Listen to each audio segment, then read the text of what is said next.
नमस्कार, आप देख रहे हैं इंडिया वॉइस और मैं हूं आपके साथ पुष्पेंद्र चौधरी। उत्तराखंड की राजनीति इन दिनों फिर गर्मा गई है। धामी सरकार जहां एक दिवसीय विशेष सत्र बुलाने की तैयारी कर रहे हैं, तो वहीं इस सत्र से पहले ही सियासी माहौल पूरी तरह से गर्म हो चुका है।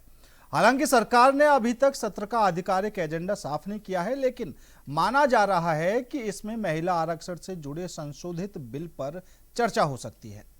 महिला आरक्षण का मुद्दा लंबे समय से देश भर में चर्चा का विषय बना हुआ है। ऐसे में उत्तराखंड में भी यह राजनीतिक बहस का बड़ा केंद्र फिलहाल बन चुका है। बीजेपी इस मुद्दे को महिलाओं के सम्मान और उनके अधिकारों से जोड़कर जनता के सामने पेश कर रही है। वहीं कांग्रेस सरकार की मंशा और उसके राजनीतिक लाभ को लेकर सवाल खड़े कर रही है। इसी बीच निंदा प्रस्ताव की अटकलों ने सियासत को और ज्यादा तीखा बना दिया है। कांग्रेस को आशंका है कि सरकार इस विशेष सत्र के दौरान निंदा प्रस्ताव ला सकती है, जिसके जरिए विपक्ष को घेरने की रणनीति बनाई जा रही है। इस संभावना को देखते हुए कांग्रेस ने भी अपना रुख कड़ा कर लिया है। कांग्रेस ने साफ संकेत दिए हैं कि वह इस बार सड़क से लेकर सदन तक सरकार का मजबूती से सामना करेगी। पार्टी ने आक्रामक रणनीति अपनाने का फैसला किया है, जिससे किसी भी राजनीतिक चाल का जवाब तुरंत दिया जा सके। कुल मिलाकर विशेष सत्र से पहले ही उत्तराखंड में सियासी पारा चढ़ चुका है। अब देखना यह होगा कि सदन के अंदर यह टकराव किस दिशा में जाता है और इसका प्रदेश की राजनीति पर क्या असर पड़ता है। उत्तराखंड में विशेष सत्र से पहले ही यह सियासी संग्राम देखने को मिल रहा है। आपको एक बार सुना देते हैं क्या कुछ प्रतिक्रियाएं निकलकर सामने आई है। कांग्रेस ने अपने परिवार की महिलाओं के अलावा कभी सामान्य परिवारों की महिलाओं को आगे बढ़ाने का प्रयास नहीं किया। महिलाओं से भेदभाव कांग्रेस की रीति नीति में रहा है। नेहरू जी की कैबिनेट में केवल एक महिला मंत्री हुआ करती थी, राजकुमारी अमृत कौर। इसके बाद इंदिरा गांधी जी की पहली कैबिनेट में भी केवल एक महिला कैबिनेट मंत्री रही और इंदिरा गांधी जी ने एक महिला होते हुए भी कभी किसी अन्य महिला नेता को आगे नहीं बढ़ाया। और वो भी जो बार बार कांग्रेस के लोग कहते हैं कि हमने महिला प्रधानमंत्री देश को दी है, तो मैं बताना चाहता हूं वो महिला कोई सामान्य परिवार से नहीं आई थी। वो नेहरू जी की बेटी न होती तो उनको भी कांग्रेस कभी प्रधानमंत्री नहीं बनाती। और राजीव गांधी प्रधानमंत्री रहते हुए केवल एक महिला नेता मोहसिना किदवई जी को कैबिनेट मंत्री बनाया। और फर्क साफ देखिए। पास करने के लिए निंदा प्रस्ताव लाना चाहती है सरकार, तो मैं ये कहना चाहता हूँ इस सरकार को, इनकी आंखें बंद हो गई हैं। इनकी बुद्धि में मतलब भ्रम पड़ गया है। क्या करना चाह रहे हैं ये लोग? भाई ये विधानसभा से प्रस्ताव बनाना चाह रहे हैं तो इस आशय का प्रस्ताव बनाएं कि हमारी स्थायी राजधानी गैरसैंण होगी। ये विधानसभा से प्रस्ताव बनाना चाह रहे हैं तो ये प्रस्ताव बनाएं कि अंकिता भंडारी की सीबीआई जांच अभी तक नहीं हुई, ये विधानसभा इसकी घोर निंदा करती है। इस तरह की निंदा प्रस्ताव बनाए। ये विधानसभा का प्रस्ताव अगर बनाना चाह रहे हैं तो ये बनाए कि संपूर्ण उत्तराखंड के पहाड़ी जिलों को आरक्षण दिया जाए, ओबीसी में शामिल किया जाए। ये राज्य के हित का प्रस्ताव बनाए। इनको कांग्रेस का फोबिया हो गया है। इस प्रदेश में भी और दिल्ली में बैठे हुए नेताओं को भी इनके कांग्रेस का फोबिया हो गया। प्रधानमंत्री जी ने राष्ट्र के नाम संबोधन में दर्जनों बार कांग्रेस कांग्रेस कांग्रेस कांग्रेस कांग्रेस का नाम लिया। तो कांग्रेस का फोबिया इन्हें हो गया, ऐसा मुझे लगता है। तो आज इस मुद्दे पर करेंगे चर्चा में शामिल होने के लिए हमारे साथ भारतीय जनता पार्टी से कमलेश रमन जी और कांग्रेस से डॉक्टर प्रतिमा जी जुड़ चुकी हैं। दोनों ही मेहमानों का बहुत बहुत स्वागत है। कमलेश जी, सबसे पहला सवाल आपसे ही रहेगा, क्योंकि एक दिन का विशेष सत्र धामी जी लेकर आ रहे हैं और ये भी चर्चाएं हैं कि विपक्ष के खिलाफ निंदा प्रस्ताव लाने की तैयारी है। क्या कुछ पूरी कहानी है? पुष्पेंद्र जी, जैसे आप देख भी रहे हैं कि पूरे देश के अंदर मातृशक्ति अपने आप को किस तरीके से ठगा सा महसूस कर रही है। जिस तरीके से उसके आत्मसम्मान के ऊपर ठेस पहुंची है। संसद में 16 तारीख से 18 तारीख का जो हमारा विशेष सत्र था और उससे पहले ही 17 तारीख को महिलाओं के साथ इस तरीके का कुठाराघात विपक्ष के द्वारा किया जाता है। तो जाहिर सी बात है कि महिलाएं अब अपनी आवाज उठाएंगी। आधी आबादी है, उसको अपना अधिकार चाहिए। कब तक आप उसके अधिकार को रोकने का काम करेंगे? कब तक आप इतना इंतजार करवाएंगे महिलाओं से? तो जाहिर सी बात है कि अब जब समस्त पूरे देश की मातृशक्ति जब एक हो चुकी है और अपना प्रतिनिधित्व करने के लिए तैयार है और भारतीय जनता पार्टी उनको प्रतिनिधित्व देने के लिए तैयार है, लेकिन अभी आपने कहा कि विशेष सत्र है और विशेष सत्र में क्या होगा? देखिए, कुछ भी हो सकता है, विशेष सत्र है, क्योंकि अब जब होगा तब पता चलेगा कि हम क्या करने जा रहे हैं उसमें। अपने राज्य के हित में निर्णय ले रहे हैं, अपनी मातृशक्ति के हित में निर्णय ले रहे हैं। अभी मैं गणेश गोदियाल जी का, जो कांग्रेस के अध्यक्ष है, उनका वक्तव्य सुन रही थी। देखिए, माने गणेश गोदियाल जी, क्योंकि पिछली बार वो 6 महीने रहे प्रदेश अध्यक्ष और उनके नेतृत्व में कांग्रेस पार्टी चुनाव हारी, तो इस बार भी उनके अंदर एक जो निराशा है, जो डर है, जो बौखलाहट है, वो साफ दिखाई दे रही है। अभी तो सत्र शुरू भी नहीं हुआ, वो उससे पहले ही आकलन लगाने लगे कि जी वो हमारे लिए जो है निंदा प्रस्ताव लाएंगे, उनको फोबिया हो गया है। भाई, कांग्रेस पार्टी पे थोड़ा सा ध्यान दे लें। 6 महीने पहले उस बार जो है आप हार गए थे, तो कम से कम कांग्रेस अपने घर में थोड़ा सा अगर झांक ले तो शायद मुझे लगता है कि महिलाओं के हित की बात करें। आप एक तरफ तो महिलाओं का विरोध करते हैं। कमलेश जी, जो चर्चाएं चल रही हैं वो ये हैं कि ये जो एक दिन का विशेष सत्र बुलाया गया है, इसमें कोई भी विधायी काम नहीं होगा और महिला आरक्षण को लेकर ही इस पर चर्चा होगी। अब यहाँ पर सवाल ये उठते हैं, मैंने पहले ही कहा। हाँ कमलेश जी, सवाल ये उठते हैं, एक तरफ कांग्रेस ये कहने से लगी है कि आप महिला आरक्षण उत्तराखंड के अंदर लागू क्यों नहीं कर देते, जब वो 2023 में ही कानून बन चुका है। तो बिल्कुल, जो हमें देना है वो हम देंगे पुष्पेंद्र जी। माने गणेश गोदियाल जी ने कहा कि मेरी सीट का अगर रिजर्वेशन होता है तो मैं अपनी सीट एक छोड़ दूंगा अपनी महिला के लिए। तो क्या तब छोड़ेंगे आप सीट जब रिजर्वेशन होगा, जब हमें कोटा मिलेगा? अगर आपने दम है तो छोड़ दीजिए। अपनी वहां जो महिला तैयारी कर रही है उसको कहिए कि भाई आप चुनाव लड़ेंगी, मैं नहीं लड़ूंगा, लेकिन सांसद का टिकट भी गणेश गोदियाल जी को चाहिए, विधायक का टिकट भी गणेश गोदियाल जी को चाहिए, और महिला को रिजर्वेशन तब देंगे जब वो कोटे में आएगा, जब हमारा आरक्षण पास होगा। तो कैसा चरित्र है भाई कांग्रेस का? सबसे बड़ी समस्या ये है उत्तराखंड के अंदर, उत्तराखंड के अंदर कांग्रेस ने क्यों नहीं दिया इतने सालों तक? पुष्पेंद्र जी ये बताइए। कमलेश जी, उत्तराखंड के अंदर सबसे बड़ी समस्या ये है, जब से उत्तराखंड राज्य की स्थापना हुई है तब से और अब तक मुझे नहीं लगता कि बीजेपी ने या कांग्रेस ने कभी भी विधानसभा चुनाव में 10 महिलाओं को भी टिकट दिया हो, 2.5 का आंकड़ा छुआ हो। और बात करती हैं दोनों पार्टियां महिलाओं को आरक्षण देने की, महिलाओं को सशक्त बनाने की। हमेशा टिकट दिए हैं, कांग्रेस से ज्यादा हमेशा हमारे टिकट रहे हैं। और मैं ये नहीं कह रही कि कांग्रेस ज्यादा दे रही है या भाजपा ज्यादा दे रही है, मैं सिर्फ ये कह रही हूँ जो हमारी मातृशक्ति का अधिकार है, आदि आबादी का अधिकार है, उसको अधिकार देने में विपक्ष को दिक्कत कहाँ हुई? अगर हमारी 815 सीटें हो जाती तो हमारी महिलाओं का रिजर्वेशन भी बढ़ जाता, कोटा भी बढ़ जाता, हमारी महिलाएं आप मुझे ये बताइए, 2023 में कानून बना, 2023 में कानून बना, फिर ये नया अड़ंगा कहां से आया कि पहले जनगणना होगी, फिर परिसीमन होगा, उसके बाद आरक्षण लागू किया जाएगा? बिल्कुल, देखिए जनगणना परिसीमन में ही तो समय लग रहा है, इसीलिए तो 2011 का कहा कि नहीं, जब 2023 में कमलेश जी, जब 2023 में कानून बना था, जब राष्ट्रपति जी ने हस्ताक्षर करके कानून बना दिया था, कि आपने उस समय बताया था कि कानून बनने के बाद ये प्रक्रिया रहेगी लागू करने की? बिल्कुल, देखिए उसमें 2-3 अमेंडमेंट होने थे, वही अमेंडमेंट उसमें किए गए हैं। लेकिन कांग्रेस को तो बहाना चाहिए, या तो एक विशेष वर्ग के लिए बहाना चाहिए उनको, या फिर देना ही नहीं है, इसका बहाना बनाना है। ठीक है, उनको ठीक है, ठीक है। एक कमेंट डॉक्टर प्रतिमा जी से भी ले लेते हैं, उसके बाद अगले सवाल की शुरुआत करेंगे। प्रतिमा जी कहिए, क्या कुछ कहेंगे आप?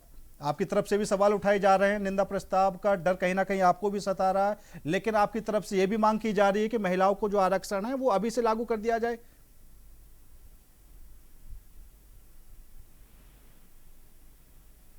प्रतिमा जी, आपकी आवाज नहीं मिल पा रही है। हाँ, देखिए मैं ये कह रही हूँ कि अब आ रही है मेरी आवाज? जी बिल्कुल। ये कोई निंदा प्रस्ताव का डर नहीं है हमको किस बात का डर होगा? हम तो विपक्ष में बैठे हुए हैं, ये तो सत्ता का डर है कि आप सत्ता में बैठे हुए हैं, सत्ता में बैठी पार्टी विपक्षियों के खिलाफ जो है, विपक्ष दल में जो बैठे नेता हैं, जो लोग हैं पार्टी के, उनके खिलाफ आप सड़कों पर उतर रहे हैं। ये तो सरकार के लिए बड़ी शर्मनाक बात है। और निंदा किस बात की आप लेके आएंगे? मैं आपको सीक्वेंस ऑफ इवेंट्स बता दूं। जब सितंबर 23 में महिला आरक्षण बिल ये लेके आए तो कुछ विपक्षी दलों को कुछ एतराज था, कुछ संशोधन की बात थी, उन्होंने कहा कुछ संशोधन इसमें हमें करवाने हैं, ठीक है, लेकिन क्योंकि वो बाद में देख लेंगे, अभी आप इसको पास कर दीजिए। सर्वसम्मति से सब मान गए और इसको पास कर दिया गया। उसके बाद 25 में जाकर के जो है उसको कंसेंट मिल गई प्रेसिडेंट से, जब प्रेसिडेंट से कंसेंट मिल गई तो वो कानून बन गया। इन्होंने 2023 में इसका हल्ला इसलिए मचाया क्योंकि 24 के चुनाव में आधी आबादी का वोट आपको अपने फेवर में लाना था। तो महिलाओं के साथ छलावा, महिलाओं के साथ देखिए विश्वास के साथ पुकारा गा तो सदैव भारतीय जनता पार्टी करती रही है। पुष्पेंद्र जी, जो बिल कानून में तब्दील हो चुका है, उस बिल को दोबारा नारी शक्ति बंधन के नाम पर सिर्फ और सिर्फ परिसीमन का बिल पास करवाने के लिए, वो परिसीमन जो बिल अगर पास हो जाता तो संघीय ढांचे को इतना बड़ा नुकसान होता। जो संविधान आप डायरेक्ट नहीं बदल पा रहे थे, 82 डिलिमिटेशन की बात करता है, आप उसको बदलने की बात उस बिल में कर रहे थे, जो कि किसी भी, मुझे लगता है, लोकतंत्र के लिए अच्छी बात नहीं है, क्योंकि आप तो उस डिलिमिटेशन के खिलाफ कोर्ट में नहीं जा सकते। ये प्रावधान थे उसमें, कहीं भी आधी 50% सीट बढ़ाने का जिक्र तक पूरे के पूरे जो है मैं कहूंगी उस बिल में नहीं, कहीं भी नहीं था। इस तरीके की बातें भारतीय जनता पार्टी जनता को बेवकूफ बनाने का कार्य कर रही है। आप समझते हैं कि आधी आबादी बेवकूफ है कि आप नारी शक्ति बंधन चिल्लाएंगे और बिल को पास नहीं करेंगे? जो बिल लॉ बन चुका है उसको इम्प्लीमेंट करिए ना 27 में। जो चीज आपके पास है, अगर आपको देने की किसी को नियत है, मेरे पास 100 रुपए है, मुझे किसी को पैसे उसमें से देने हैं तो मैं 50 रुपए दे दूंगी, अगर मेरी नियत साफ है। मेरी नियत साफ नहीं है तो मैं कहूंगी रुक जाइए, मेरे 100 रुपए और आ जाने दीजिए, उसमें से मैं आपको 50 रुपए देने का कार्य करूंगी। ये है भाजपा की मंशा, नियत साफ नहीं है। दूसरी बात, मैं अभी पुष्कर सिंह धामी जी को सुन रही थी, पुष्पेंद्र जी, बड़ा दुख होता है और बड़ी शर्म भी आती है कि आपके प्रदेश में इस तरीके के मुख्यमंत्री हैं जिन्हें समझ नहीं आती, जिन्हें इतिहास का ज्ञान नहीं है। मैं कहूंगी कि इतिहास पढ़ना चाहिए उनको। इंदिरा गांधी जी, अरे भाई साहब, मैं इनसे बोलूंगी कि आपको जब पता भी नहीं था स्वतंत्रता संग्राम होता क्या है, तब वो बच्ची जब कांग्रेस पार्टी ने मूवमेंट चलाया स्वदेशी, तब उसने अपनी एक विदेशी गुड़िया को ले जाके अपने विदेशी कपड़े जो है आग में जलाने का कार्य किया। वो छोटी सी बच्ची, वो उस छोटी सी उम्र से इस देश की आजादी के लिए जो है अपने पिताजी के साथ, अपने बाबा जी के साथ संघर्ष करने का कार्य कर रही थी। आप कह रहे हैं कि ठीक है प्रतिमा जी, आप अपमान कर रहे हैं देश की प्रथम महिला प्रधानमंत्री का। ठीक है प्रतिमा जी, ठीक है, अब सुन लीजिए, ठीक है, विश्व का नक्शा बदल दिया। ठीक है, सुनिए, अब सुनिए, आपकी तो हिम्मत भी नहीं है पाकिस्तान की तरफ आके उठा के। चलिए ठीक है, अब सुनिए, पाकिस्तान तक नहीं पहुंचना, अभी जो उत्तराखंड के अंदर है ना। प्रतिमा जी सुनिए, अब डॉक्टर प्रतिमा जी, माफी मांगनी पड़ेगी। ठीक है, अब सुन लीजिए, राजीव जी को आप याद कर रहे थे, राजीव जी को आप मोहसिना की दुआई याद आई थी। अब सुनिए मेरी बात सुनिए, प्रतिमा जी सुनिए, अब डॉक्टर प्रतिमा जी सुनिए, एक एक करके अब मेरी बात सुनिए। पहली बात तो ये कि अभी क्यों सभी को याद आ रहा है, एक तरफ बीजेपी कहने से लगी है कि भाई महिलाओं को हक मिलना चाहिए, दूसरी तरफ कांग्रेस कह रही है कि महिलाओं का जो आरक्षण है, जो 33% आरक्षण देने की बात है, अभी से लागू कर देना चाहिए। और ये जो बात चल रही है कि महिलाओं को सशक्त बनाने की जरूरत है, मेरे पास कुछ आंकड़े हैं। 2002 में भारतीय जनता पार्टी ने 5 महिलाओं को टिकट दिया विधानसभा में, उत्तराखंड के अंदर विधानसभा चुनाव में। कांग्रेस ने 6 महिलाओं को टिकट दिया। जो निर्दलीय महिलाएं थी, 72 महिलाएं निर्दलीय चुनाव लड़ी, मतलब वो लड़ना जानती थी, उन्हें पता है अपना हक कैसे लेना है। तो सरकार के कहने से कि हम महिलाओं को हक दिलाएंगे, ठीक है। अभी एक बात निकलकर सामने आ रही थी, कमलेश जी बोल रही थी कि गणेश गोदियाल जी अपनी सीट पर महिला को टिकट दे दे अगर रिजर्वेशन होता है तो। अभी से सीधी सी बात यही है कि अगर आप महिलाओं को टिकट देना चाहते हैं, राजनीति में भागीदार बनाना चाहते हैं, आप उस बात पर रहो मत कि भैया सरकार आरक्षण लागू करेगी तब हम देंगे। अगर आप में दम है, महिलाओं को आगे बढ़ाना चाहते हैं, तो आप अभी से ज्यादा महिलाओं को टिकट दो। लेकिन 2002 से 2022 तक किसी ने भी 10 का आंकड़ा नहीं छुआ है, वो बेशक बीजेपी हो या कांग्रेस हो। और फिर बात आती है कि महिलाओं को सशक्त बनाने की। कमलेश जी। बिल्कुल पुष्पेंद्र जी, देखिए हमारा ध्येय ये नहीं था। माननीय प्रधानमंत्री जी ने क्या कहा कि हम कोई एहसान नहीं कर रहे महिलाओं पे कि उनको उनका अधिकार हम देने की बात कर रहे हैं। ये तो हमारा कर्तव्य है, ये हमारा धर्म है कि वर्षों तक महिलाएं वंचित रही अपने अधिकार से। केवल आप जो एक कानून बन के महिलाओं को अधिकार मिल जाए उसमें सब सहयोग करें, लेकिन वो नहीं किया किसी ने। चलिए कोई बात नहीं किया आपने, ठीक है, बहुत अच्छी बात है। लेकिन आप विरोध करते हैं और उसके बाद उसके ऊपर लीपापोती करने की कोशिश कर रहे हैं पूरे देश के अंदर। लेकिन मातृशक्ति तो समझ चुकी है ना पुष्पेंद्र जी। अब जो 2027 का चुनाव होगा या जो 2029 का चुनाव होगा, जिसके लिए हम ये पूरा कर रहे थे और जिसके लिए विपक्ष कह रहा है कि 543 में आप आरक्षण दे दो, क्या 543 में हमारा परिसीमन नहीं होगा? क्या 543 में हमारा आरक्षण नहीं होगा? उस वक्त क्या होगा? क्या राहुल गांधी जी अपनी सीट छोड़ेंगे? क्या अखिलेश यादव अपनी सीट छोड़ेंगे? या और भी अन्य लोग, चाहे उसमें किसी के भी पार्टी के हों, क्या वो सीट छोड़ेंगे? ये द्वंद्व जैसी जो स्थिति इस समय कांग्रेस चाह रही है कि द्वंद्व हो जाए, बस एक जो माहौल खराब करने वाले जो क्रिएट सीन किया है कांग्रेस ने, भाई 815 हो जाती है अगर पुष्पेंद्र जी, आप मुझे बताइए महिलाओं का कोटा बढ़ता, महिलाओं का रिजर्वेशन बढ़ता, ठीक है 815 हो जाती। इसमें लॉजिक क्या है? इसमें ये कि जो बीजेपी के जिताऊ कैंडिडेट हैं उनका भी टिकट ना कटे और जो सीटें बढ़ी हैं महिलाओं को उन सीटों पर भागीदारी मिल जाए, ये आपका कहना था। दूसरा ये कि अब बात फिर वही आ रही है, महिलाओं के नाम पर आखिर क्यों खेला जा रहा है ये, ठीक है। दूसरा ये आपकी कितनी जिलाध्यक्ष महिलाएं हैं कमलेश जी? कमलेश जी आपकी कितनी जिलाध्यक्ष हैं, कितनी महिलाएं जिलाध्यक्ष हैं उत्तराखंड के अंदर? हमारे यहाँ 29 है, 26 है इस वक्त। महिला कांग्रेस, महिला भाजपा नहीं, आप उत्तराखंड के अंदर मैं स्थिति बता देता हूं, 2 महिलाएं जिलाध्यक्ष हैं बीजेपी की, ठीक है। वैसे तो 13 जिले हैं, लेकिन उनके संगठन के हिसाब से उन्होंने संगठन के हिसाब से 19 जिलों में बांटा हुआ है, ग्रामीण शहरी करके जो भी है अपने हिसाब से। कांग्रेस ने 27 जिलों में बांटा हुआ और कांग्रेस की 3 जिलाध्यक्ष हैं, ठीक है। महिलाओं की भागीदारी कहां बढ़ रही है, मुझे तो आप ये बता दीजिए। बिल्कुल बढ़नी चाहिए पुष्पेंद्र जी। हमने संगठन में 33% आरक्षण का प्रावधान किया, इसलिए हम दे रहे हैं। हमारी प्रदेश में महामंत्री है, मंत्री है, उपाध्यक्ष है, हमने महिलाओं को पूरा 33% आरक्षण अपने संगठन में दिया है, जहां पर हमारी महिलाओं को आगे बढ़ना चाहिए। हम चाहे किसी भी तरीके से महिलाओं को उनका अधिकार दें, हम दे रहे हैं उनको। विपक्ष को भी तो साथ देना चाहिए था। जब आप ये कहते हो कि हम 70 साल से जो है हमने तो 110 साल पहले दे दिया था महिलाओं को अधिकार, या उनकी हमने बात की, तो भाई 2011 में सोनिया गांधी जी ने क्यों कहा कि ये प्रावधान नहीं है आरक्षण का या परिसीमन का? उस समय मुलायम सिंह यादव जी को, समाजवादी पार्टी ने जब विरोध किया इनके प्रस्ताव को लाने का, तो आज आप उसी चीज को दोहरा रहे हैं। आज भी आपने वही काम कर दिया। अगर आप आरक्षण में साथ दे देते सरकार का, तो सरकार ने पहले ही कहा कि मुझे श्रेय नहीं चाहिए, श्रेय आप ले लो। लेकिन महिलाओं का जो आज अधिकार है, बहुत बरसों तक महिलाओं ने ये झेला है, शोषण भी झेला है। अपने क्षेत्र का नेतृत्व करेंगी, अपने क्षेत्र का प्रतिनिधित्व करेंगी, विकास भी होगा, भारत भी बढ़ेगा, क्षेत्र भी बढ़ेगा। कमलेश जी क्या होगा? क्योंकि अब वो जो बिल है वो तो लोकसभा में पास नहीं हो पाया, तो आप कैसे लागू करेंगे? अब हमें वो 34-35 में मिलेगा, लागू हो चुका है, उसमें कोई दिक्कत नहीं। अब हमारा जो है जनगणना होगी, अब हमारी पूरी जनगणना होगी, जाति जनगणना होगी, उसके बाद मिलेगा। हंसने की जरूरत नहीं है, ज्यादा ज्ञानी नहीं हो आप। बात ही क्या थी कांग्रेस की? नहीं कमलेश जी आप मुझे बताओ। ठीक है प्रतिमा जी, ठीक है कमलेश जी, मैं आऊंगा आपके पास। प्रतिमा जी बोलिए। पुष्पेंद्र जी देखिए मैं फिर वही बात दोहराऊंगी,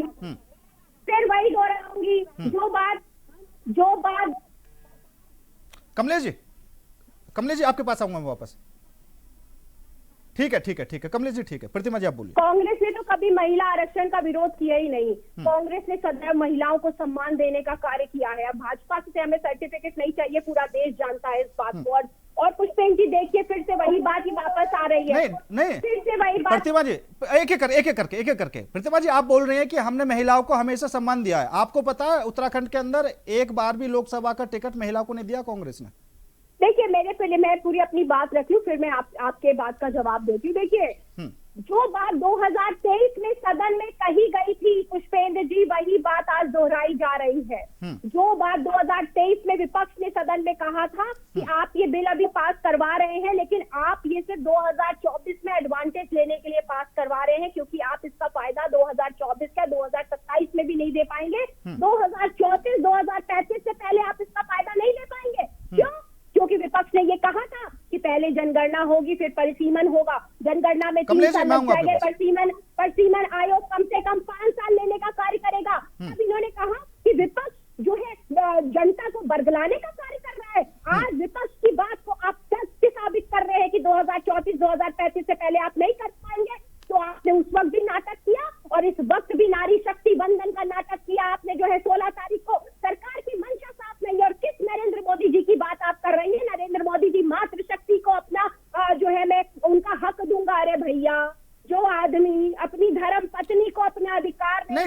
ठीक है, ठीक है, ठीक है। धर्म पत्नी को जिसने छोड़ नहीं, दिया और दूसरी महिलाओं को क्या सम्मान देगा? देश की प्रतिमा जी आप छोड़ दीजिए। प्रतिमा जी अब आप अपनी बात पर आ जाइए। प्रतिमा जी आप मुझे बता दीजिए, आपने उत्तराखंड के अंदर एक भी महिला को लोकसभा टिकट क्यों नहीं दिया? कांग्रेस की विधवा है, उससे आप ठीक है प्रतिमा जी आप आ जाइए, अपनी बात पर आ जाइए। लोकसभा का टिकट कांग्रेस ने उत्तराखंड के अंदर अभी तक किसी महिला को क्यों नहीं दिया? आप महिला सम्मान की बात कर रही हैं। 35% आरक्षण मिल चुका होता, भाजपा की नीयत साफ नहीं है। प्रतिमा जी मेरी बात का जवाब दे दीजिए। नहीं है, किसी ने टिकट नहीं, बहसबाजी नहीं, बहसबाजी नहीं, बहसबाजी नहीं, एक एक करके। ठीक है कमलेश जी शांत हो जाओ। इसलिए उसे नहीं दिया गया। कमलेश जी शांत हो जाओ। ने आवेदन नहीं किया इसलिए उसे टिकट नहीं दिया गया। और दूसरी बात, भाजपा प्रवक्ता कह रही है हमारे यहाँ 33% संगठन में आरक्षण। अच्छा ठीक है प्रतिमा जी आप बोल रही हैं कि किसी भी महिला ने आवेदन नहीं किया तो इस वजह से टिकट नहीं दिया गया। तो ये जो आपका संगठन है, क्या उनको नहीं पता कि कितनी जो महिला हैं उनके अंदर वो जीत पाने की शक्ति है, वो जीत सकती हैं? बनाया आपने, आम कार्यकर्ता को नहीं बनाया, महिलाओं पे एहसान नहीं किया। 2 परिवारवाद से जुड़ी हुई महिलाओं को, एक को प्रदेश महामंत्री बना दिया, शांत हो जाइए, शांत हो जाइए, शांत हो जाइए। बना दिया, एक एक करके आम कार्यकर्ता को नहीं बनाया। ठीक है, एक करके। तो आज भी गली बिछा आपस में बहसबाजी नहीं। अब प्रतिभा जी मेरी बात सुन लीजिए। अभी मैंने एक सवाल किया था आपसे कि उत्तराखंड के अंदर कांग्रेस ने किसी महिला को लोकसभा का टिकट क्यों नहीं दिया? आपने कहा कि किसी महिला ने आवेदन नहीं किया। हाँ मतलब अगर कोई महिला आवेदन करेगी तो उसे टिकट नहीं, सुनिए आप, सुनिए तो सही आप, अगर कोई महिला आवेदन करेगी तो उसे टिकट मिलेगा। मतलब जो आपका नेतृत्व है उनको नहीं पता कि कौन सी महिला कितनी मेहनत करने से लगी हुई है और किसे इनाम देना चाहिए, किसे टिकट देना चाहिए। पुष्पेंद्र जी जब एग्जाम, एक मिनट, हम एडमिशन, हम किसी कॉलेज में जब पढ़ने जाते हैं ना, कॉलेज वालों को पता है, देश को पता है कि ये युवा जिसको पढ़ाई की जरूरत है, लेकिन उसे जबरदस्ती कॉलेज में नहीं लेके आते। वो फॉर्म फिल करता है, एडमिशन लेता है, तब कॉलेज में जाता है, एग्जाम देता है, पास होता है, तब डिग्री मिलती है। जब कोई व्यक्ति आवेदन करेगा तब उसके आवेदन पे गौर किया जाएगा ना। जब आवेदन ही नहीं होगा, भाजपा से पूछना चाहती हूँ मैं, अरे भैया महारानी, मतलब इसी वजह से अब तक कांग्रेस ने महिलाओं को वो हक नहीं दिया। प्रतिमा जी आप फिर वही बात बोल रही हैं। ठीक है अभी आप एग्जाम का उदाहरण दे रही हैं, कि अगर कोई पास एग्जाम का उदाहरण दे रही हैं। अब आप मान लीजिए कि आपके पास 4 उम्मीदवार हैं, आपके पास एक सीट से 4 उम्मीदवार हैं, तो आप कैसे फैसला करेंगे? देखिए हमारे हर पॉलिटिकल पार्टी में पुष्पेंद्र जी एक प्रोसेस होता है।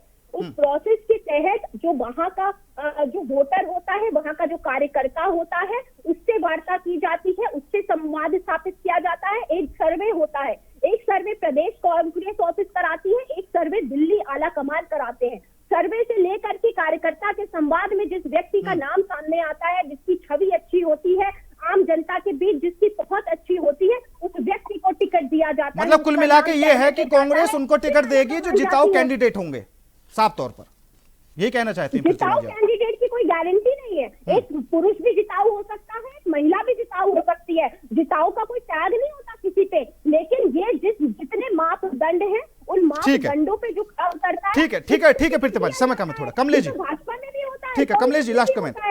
ठीक है सुरेंद्र जी देखिए इनको शायद पता नहीं है, मनोरमा शर्मा जी ने टिहरी से किया था अपना आवेदन और अल्मोड़ा से अलका पाल ने किया था। इनको नहीं मालूम ना, इनको पता ही नहीं है। दिक्कत तो वही है ना कि जब पता ना हो, अज्ञानी हो, ज्ञान ना हो तो फिर दिक्कत हो सकती है। आप देखिए, आप महिलाओं को बोलेंगे कि जी महिलाओं को ज्ञान नहीं है, महिलाओं को संस्कारवान होना चाहिए, महिलाओं का चरित्र होना चाहिए। ये है कांग्रेस का चरित्र जो नहीं। प्रतिमा जी आप कमलेश जी तो बोल रहे हैं कि आवेदन तो किया था। प्रतिमा जी मैं बता रही हूँ ना, हाँ। अरे हमने जिसको भी दिया, हमने दिया ना, लगातार हम एक महिला को टिकट दे रहे हैं, लगातार महिला को टिकट दे रहे हैं। कल्पना सैनी को, प्रतिमा जी कल्पना सैनी बहुत मध्यम परिवार से प्रतिमा जी सुनिए, एक सेकंड सुनिएगा। कल्पना सैनी हमारी रुड़की से है, पुष्पेंद्र जी रुड़की से हमारी कल्पना सैनी है, बहुत मध्यम परिवार से आती है। हमने राज्यसभा भेजने का काम किया उनको, हमने उनको राज्यसभा भेजा।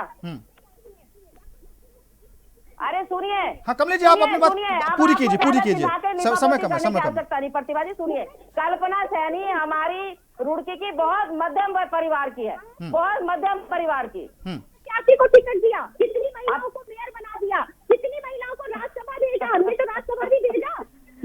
उल्टा चोर कोतवाल को डांटे। चलिए ठीक है ठीक है, वैसे भी मैं आंकड़े बता चुका हूं, वैसे भी मैं कांग्रेस और बीजेपी के आंकड़े बता चुका हूं, किसने महिलाओं को कितना सम्मान दिया उत्तराखंड के अंदर। फिलहाल कमलेश जी आपका भी, डॉक्टर प्रतिमा जी आपका भी बहुत बहुत धन्यवाद मेरे साथ इस खास चर्चा में जुड़ने के लिए। लेकिन धामी सरकार एक दिन का विशेष सत्र लाने की तैयारी में है और जो चर्चाएं चल रही हैं, चर्चा ये है कि विपक्ष के खिलाफ निंदा प्रस्ताव भी सरकार लेकर आएगी। अब क्या कुछ एक दिन में रणनीति बनेगी, क्या कुछ मुद्दे होंगे, अभी तक कोई एजेंडा साफ हुआ नहीं है। लेकिन जो खबरें निकलकर सामने आ रही हैं वो ये है कि महिला आरक्षण बिल को लेकर चर्चा होगी, कोई भी विधायी काम नहीं होगा।